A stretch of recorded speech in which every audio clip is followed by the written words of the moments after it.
Thank God. Now we have been reflecting on the Our Father,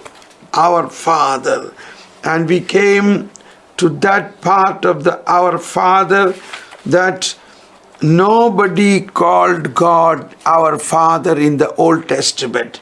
It was rather forbidden. In paragraph 2779, 2079,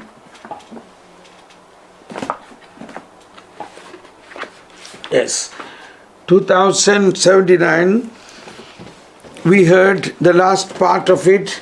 The expression God the Father had never been revealed to anyone. Praise the Lord. So imagine how blessed we are.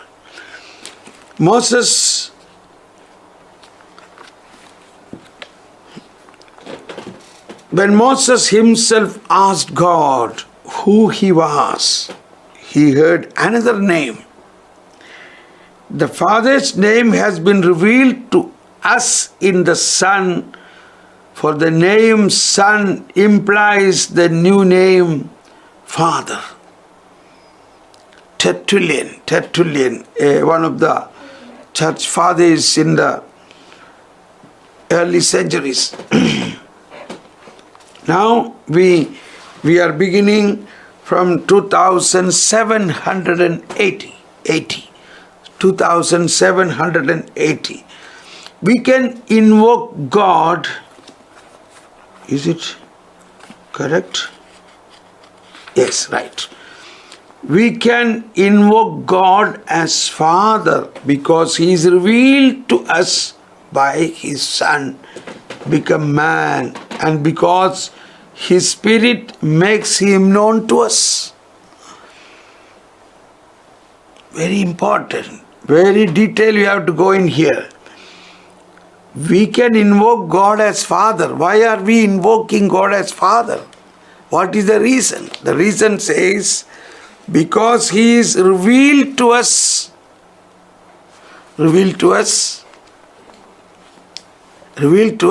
not simply by His Son, revealed to us by His Son became man. This revelation is very special through the incarnation. That His Son became man, and because His Spirit makes Him known to us. So Son become man means the Son was existing with the Father. As a second person of the Trinity, Son was there.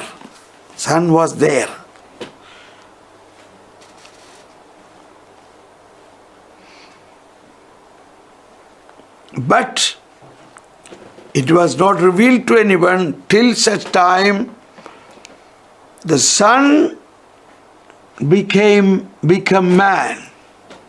So the Son become man is the biggest mystery in the universe. The whole universe is divided from that time. Before Christ and after Christ. BC, AD. Why? BC, before Christ. So we must recognize as Christians, we are disciples of Christ. From that time, the whole universe began a new way of life.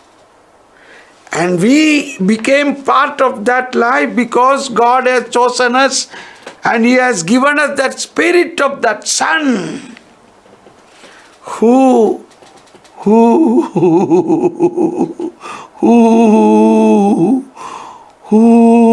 cry out in our heart, Abba, Abba, Abba.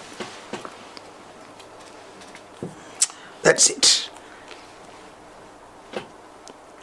The personal relation of the Son to the Father is something that man cannot conceive of, nor the angelic powers even dimly see. And yet the Spirit of the Son grants a participation in that very relation to us who believe that Jesus is the Christ and that we are born of God. 32. That is John 1:1. We know John 1:1 and 1 John chapter 5:1. 1 John chapter 5:1. So John 1:1 is here mentioned because to know that he was with the Father. In the beginning was the Word, Word was with God, Word was with God. Word was with God. Everything created was through Him, and in Him was life. So, we might have heard this many number of times in this teaching itself. In the beginning was the Word, and the Word was with God. Because many used to ask me, Thomas Paul, where is it written that the Word of God was a person and that Word was coexistent with the Father? Where is it written in the Bible? It is here. John 1:1. In the beginning was the Word. That is this Son. The Word was with God and the Word was God. He was in the beginning with God. All things came to be through Him, and without Him nothing came to be. What came to be through Him was life, and this life was the light of the human race. So that is that Son who existed with the Father, but He became man. Only after that we received the understanding that God is Father. Now, in 1 John chapter 5, 1 John chapter 5, 1 is referred here. Everyone who believes that Jesus is the Christ is begotten by God. Means they become children of God. And everyone who loves the Father loves also the one begotten by Him. Everyone who loves the Father loves also the one begotten by Him. Okay, now coming back to that same paragraph here, once again, the last part is, and yet, so it was not revealed to angels or it was not revealed to anyone, yet the Spirit of the Son grants a participation in that very relationship to us who believe that Jesus is the Christ and that we are born of God. So we receive this revelation how? It is not simply a mathematical understanding or a formula. No, we received a participation in the very essence of that relationship. That is the grace. The definition of grace in paragraph written is, grace is participation of divine God's life into our life. That God's life is the Trinitarian life. The Father, Son and Holy Spirit, the Trinitarian relationship. That the grace of our Lord Jesus Christ, love of God and the fellowship of Holy Spirit be with you. That is the participation. In the Epiclesis we pray, Father, you are holy, the fountain of all holiness. All holiness and life come from you through Jesus Christ by the working of the Holy Spirit. Therefore, send thy Spirit upon these gifts and make them holy. And in various other prayers in the Eucharist, the participation, through the participation of the grace and through the Holy Spirit, we become one body with Him. We become one in His personality. So, we have received this revelation not by a theory, but by Himself in participating in the very relation of Father and Son. Participating in His life. Now, at the beginning of this paragraph, 2780, there is a reference to another paragraph, 240. We go to that. That is, we go to 240. In 240 says, Jesus revealed that God is Father in an unheard of sense. Unheard of sense. Jesus revealed God is our Father in an unheard of, because nobody ever earlier told us God is the Father. He is the Father not only in being Creator, He is eternally Father in relation to His only Son. He is not only Father because He is the Creator. That's what in the Credo we say. The Father, Creator of heaven and earth. Not only He is Father, not only in being Creator,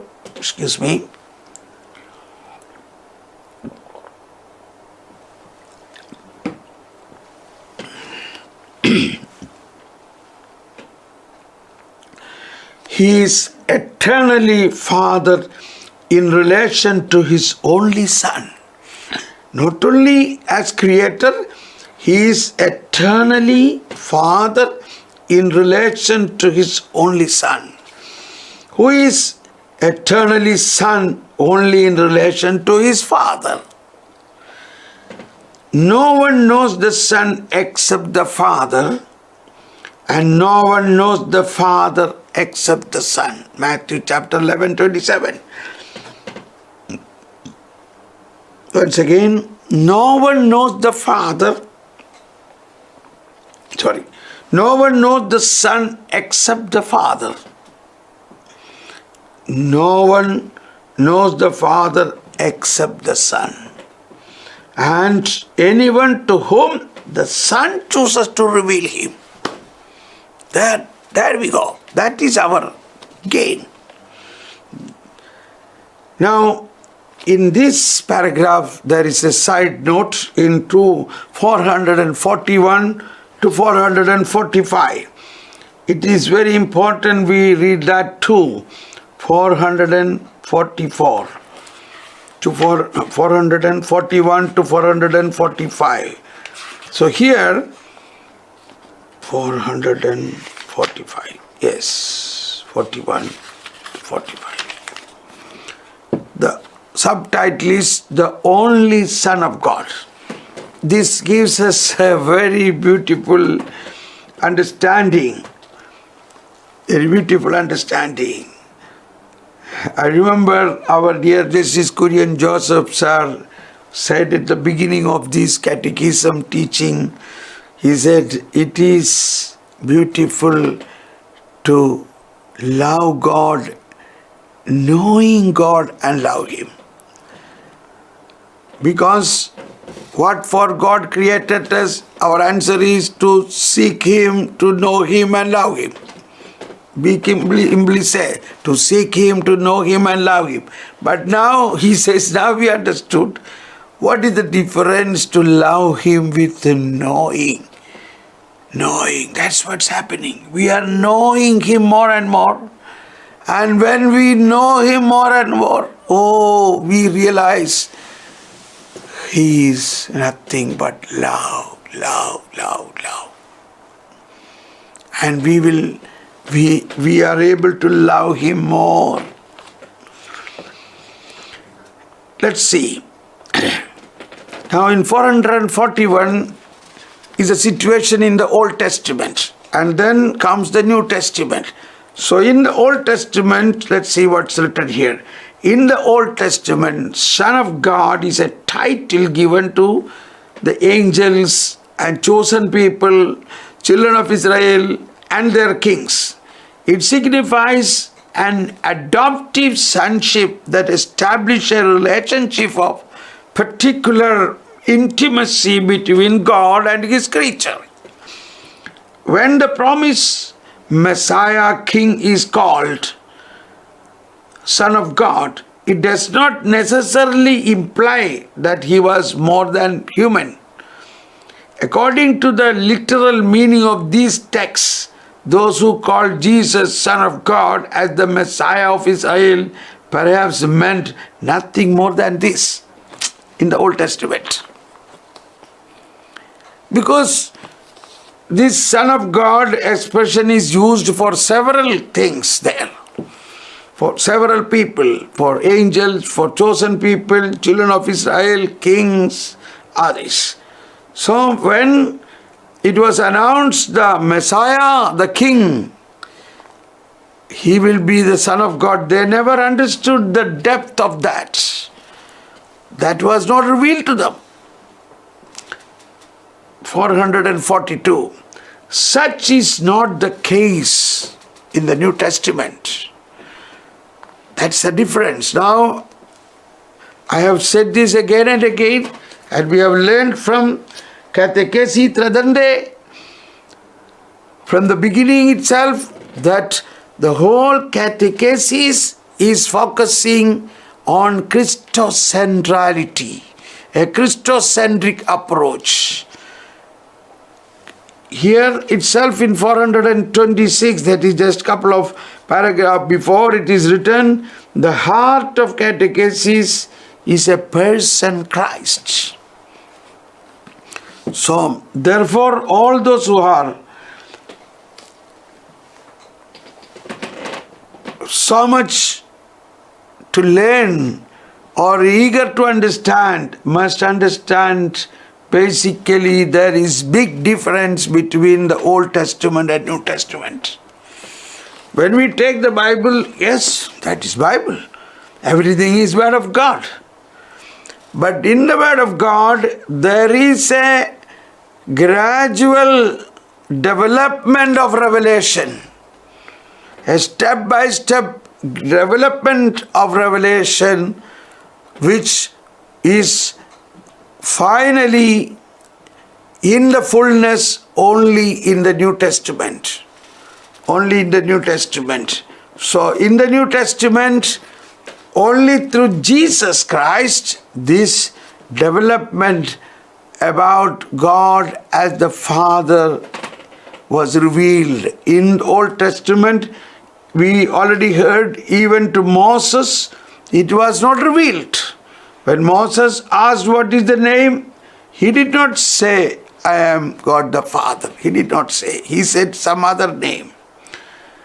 So now coming to a very important paragraph 442, which says, such is not the case. Now referring to Simon Peter, when he confessed Jesus as the Christ, the Son of the living God. That is different than all other Old Testament proclamation about the Savior, about the Messiah, about the King. Christ, the Son of the living God. And for Jesus' response solemnly, when Peter said this, Christ also proclaimed solemnly, he said, flesh and blood has not revealed this to you, Peter. Flesh and blood has not revealed this to you. Oh, beautiful. But my Father, who is in heaven, revealed this to you. So here you understand the revelation. We already heard, only the Father knows the Son. Only the Son knows the Father and whomever he can. So only the Father reveals about the Son. So Peter was given that grace because he is a specially chosen one to head the church. The Pope That is why it was revealed to him. And then the next sentence says, similarly, another great apostle, Paul, will write regarding his conversion on the road to Damascus. That is referring to 47 in Galatians chapter 1, 15, 16, which says, when he who had set me apart before I was born and had called me through his grace was pleased to reveal his Son to me in order that I might preach him among the Gentiles. And in the synagogues immediately proclaimed Jesus, saying, Paul proclaimed Jesus, saying, he is the Son of God. And by the by, today is the feast of Peter and Paul. Praise the Lord. So let us take this paragraph. We heard what is phenomenal about Peter. Maybe this may be today's reading also. Peter proclaimed, you are the Son of the living God, and Jesus solemnly endorsed it. It is not responded, not your flesh and blood revealed this, but my Father. And so also St. Paul's proclamation. So very important aspect of St. Paul's proclamation in Acts of Apostles chapter 9:20, where immediately after the conversion of St. Paul, what happened to him? This St. Paul, who was a Pharisee, who was a Jew, who came to kill Christians to Damascus, on the way to Damascus, the Spirit of the Lord touched him. He was converted. He was given the understanding about the mystery of Christ and the Christian life. And he was baptized. And immediately, it's written, he stayed some days with the disciples in Damascus, 9:20, and he began to at once proclaim Jesus in the synagogues that he is the Son of God. Remember, this is very important. You understand the detail of this sentence wherein he proclaimed Jesus is the Son of God. That's not enough. Where he proclaimed? He proclaimed in the synagogue. He went to arrest Christians, but now he proclaimed in the synagogue that Jesus is the Son of God. What's important there is because few days back, it is in the same synagogues, if not in Damascus, in another synagogues, these Jews, the Sanhedrin, the leaders, condemned Jesus for death for the same expression that he said he is the Son of God. And to that point of view, he is telling he is truly the Son of God. That's the point. So imagine, this was not revealed to the Sanhedrin. This was not revealed to the Sanhedrin. Otherwise they would not have killed him. But it is revealed to us. This was not, which was not revealed to Sanhedrin. So, but it was revealed to St. Paul. So he began to proclaim Jesus is the Son of God. From the beginning, this acknowledgement of Christ's divine sonship will be the center of the apostolic faith. First professed by Peter as the church foundation. 1 Thessalonians 1:10 and John 20:31. We just take 1 Thessalonians 1:10. Rokoko galafilko tesatesaftilfilhi tesatesa. Colossians, then 1 Thessalonians, 1 Thessalonians chapter 1:10. and to wait his Son from heaven, whom he raised from the dead, Jesus who delivers us from the coming wrath.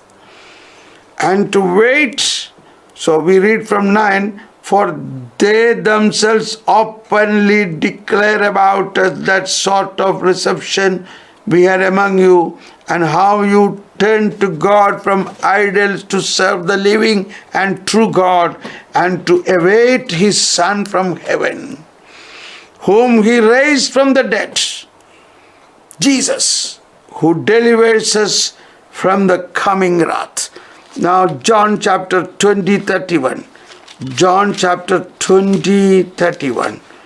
Even this was given, John chapter 20, 31. That's the last one. But these are written that you may believe that Jesus is the Messiah, the Son of God, and that through this belief you may have life in his name. Okay. So then coming to 443 paragraph, we have to go up to 445. Peter could recognize the transcendent character of the Messiah, Messiah's divine sonship, because Jesus had clearly allowed it to be so understood.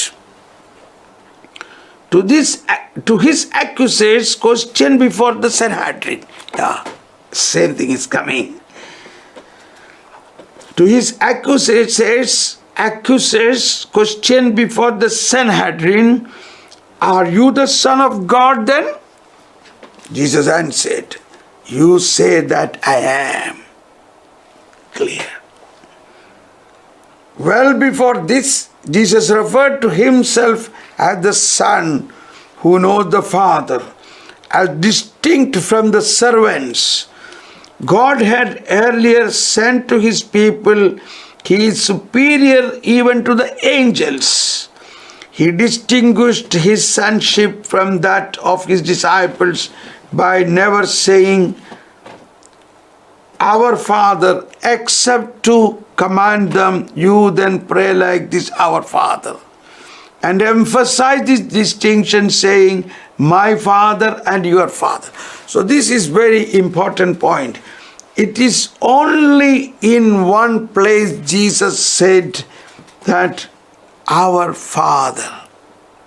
That is in this our Father prayer. But in all other places, Jesus clearly shows a difference between the relationship as Father of the Jesus and Father that we call disciples. We disciples call our Father. So that's what mentioned here. He the Son of God. From the beginning, this acknowledgement.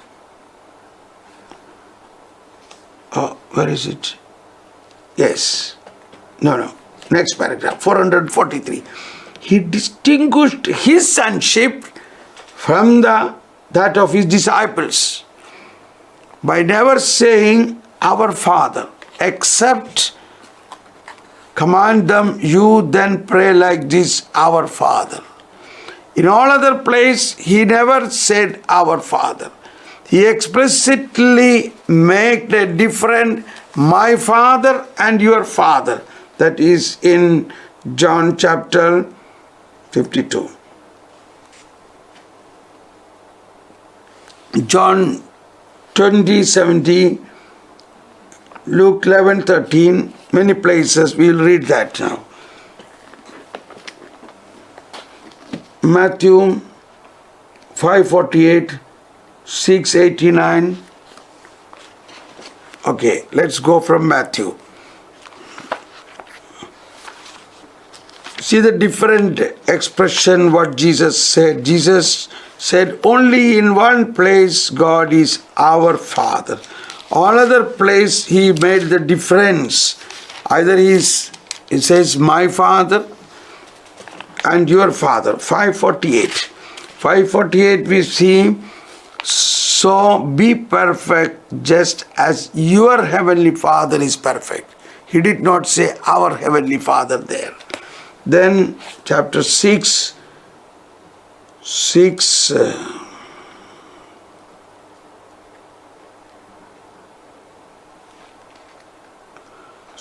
8 and 9, in the same 6, 8 and 9.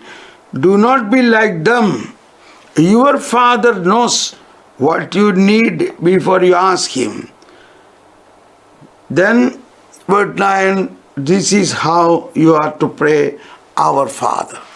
So this situation of his specific difference when he writes your Father, then he says our Father. So this word our Father in heaven is only in Matthew chapter 6, 9, nowhere else. And then chapter 7:21, Matthew 7:21 says, 7:21, not everyone who says to me, Lord, Lord, will enter in the kingdom of heaven, but only the one who does the will of my Father in heaven. Look at that. So he said there, your Father. Now he says here, my Father. He did not say here, our Father. So he is establishing the difference in the sonship between his sonship and our sonship. And 7:21, now in Luke 11:13, Luke 11:13, that is the our Father prayer according to Luke. In Luke 11:13, Luke 11 is the teaching on our Father prayer according to Luke. Luke 11:13. If you then who are wicked know how to give good gift to your children, how much more will the Father in heaven give the Holy Spirit? He did not say neither my Father or your Father or our Father, Father in heaven. Even in chapter 1, even here the Our Father prayer according to Luke is not written as our Father. When you pray, say, Father, hallowed be your name. See, in Luke's version. Now comes finally John chapter 20:17, where after the resurrection, when Jesus met the Mary Magdalene, he said to her, stop holding on to me. Oh, stop holding on to me, for I have not yet ascended to the Father, but go to my brothers and tell them. Very important here now. Please underline. I am going to my Father and your Father, to my God and your God. So this gives us a big revelation about the difference in sonship, a sonship of Jesus and sonship of the disciples. We are the disciples. So Jesus explicitly showed that difference. That is all step-by-step revelation about our Father. So now, continuing that,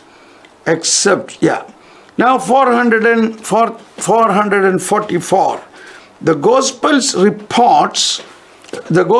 report that at two solemn moments, the baptism and the transfiguration of Christ, the voice of Father designates Jesus his beloved Son. Jesus calls himself the only Son of God, and by this title affirms his eternal pre-existence. Praise the Lord. Very important. This word to be noticed, pre-existence. That we received him when he became man, when Mary conceived through the power of the Holy Spirit and Word became flesh and born out of Mary. But before that, he was existing as his pre-existent as eternal Word with the Father. This is what we have to. It is very difficult for us to understand this, but I am repeatedly saying this so that at one point of time we may get a click. It is not easy, don't worry. But at one time the Lord will reveal this. The phenomenal great mystery about the pre-existence of Jesus Christ, Son of God with the Father. That is why Jesus himself in his public proclamation says, I will reveal to you through parables what was hidden even before the foundation of the world. Hidden before the foundation of the world.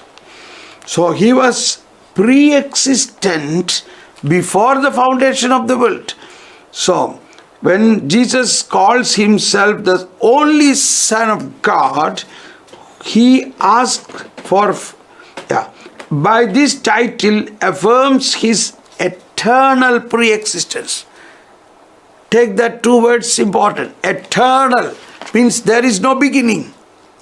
Eternal pre-existence. Eternal pre-existence.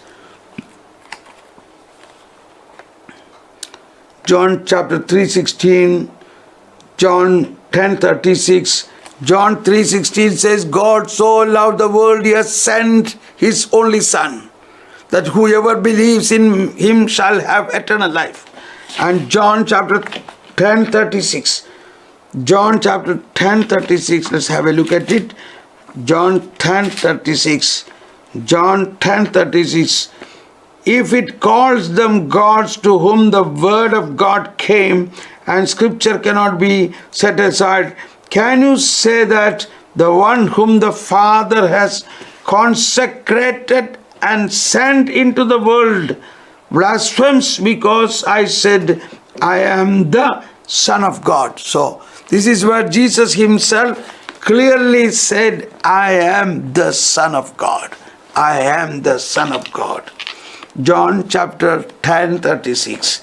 John chapter 10:36. In the centurion's exclamation before the crucified Christ, so in Calvary, the centurion looking at Christ on the cross, killed, he said, truly this man was the Son of God. The Christian confession is already heard. The Christian confession is already heard. This Christian confession is already heard by the centurion's acclamation. Truly, this man was the Son of God. Only in the Paschal mystery can the believer give the title Son of God its full meaning. So this whole Paschal mystery has to be understood in understanding the divine sonship of Jesus. The whole Paschal mystery will reveal. And continuing, 445, after his resurrection, Jesus' divine sonship becomes manifest in the power of his glorified humanity. Praise the Lord.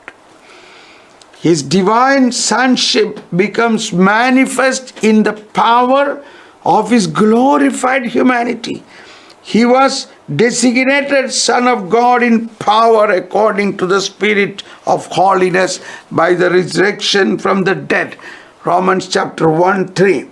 The apostles can confess, we have beheld his glory as the only Son from the Father, full of grace and truth. That is John chapter 1:14, that the Word became flesh and dwelt among us, and we have seen his glory. And what is that glory? The glory of the only Son from the Father, full of grace and the truth. My dear friends, now we will conclude here. We go back to where we began, 2,780. We learned only one paragraph and the associated connections of that. But this gives us such a great meaning. First of all, the difference in the divine sonship between Jesus and ourselves. There is different. Jesus, only in one place Jesus said, our Father. In all other places Jesus said either my Father, and also with respect to us, your Father. And he said to Mary Magdalene, go and tell your brothers or my brothers, I have not ascended to my Father and your Father, and to your God and my God. So all these things is very, very important. So my dear friends, let us conclude here. I thank you and praise you. Let us see what is today's prophecy, what we received, what God has spoken may have some intrinsic meaning for us. So, my dear beloved, today's prophecy, my dear beloved people, you are my children. I have revealed myself to you. I gave my heart to you. I gave my heart to you. I gave my son to you. He gave his blood and flesh to you, and so that he is fully in you. He reveals me to you. He reveals me to you. He reveals me to you, my dear beloved children. I am yours. I am yours. Let us thank and praise you. I welcome all of you to participate in this ministry of this teaching of catechism. You are free to download this and share into your group. You are free to cut a portion and play this in your YouTube channels or your WhatsApp group. You are free to enter into, you can subscribe this channel, My Helper Holy Spirit.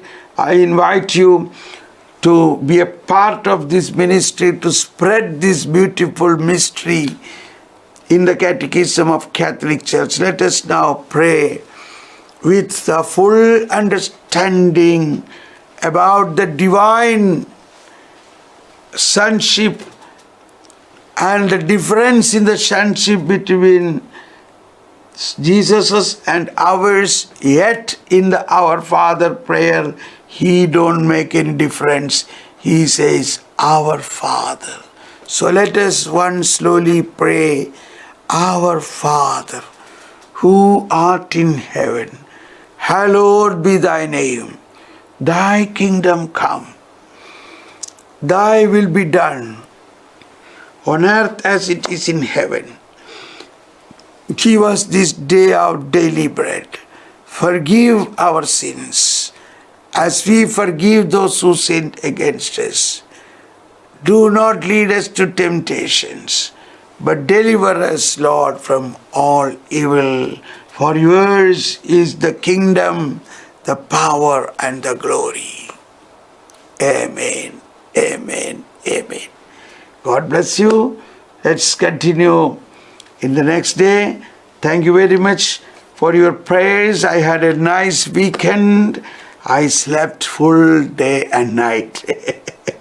Because whole week I am not able to sleep in the night. So at least the end of the week. So this is very nice for me now. I am full of power and joy. Thank you and God bless you. Bye-bye. We now get into the United Cry prayer. You are welcome to join. We are going to pray for families, also for the priests and bishops and various aspects. So it's good that you join for that. God bless you.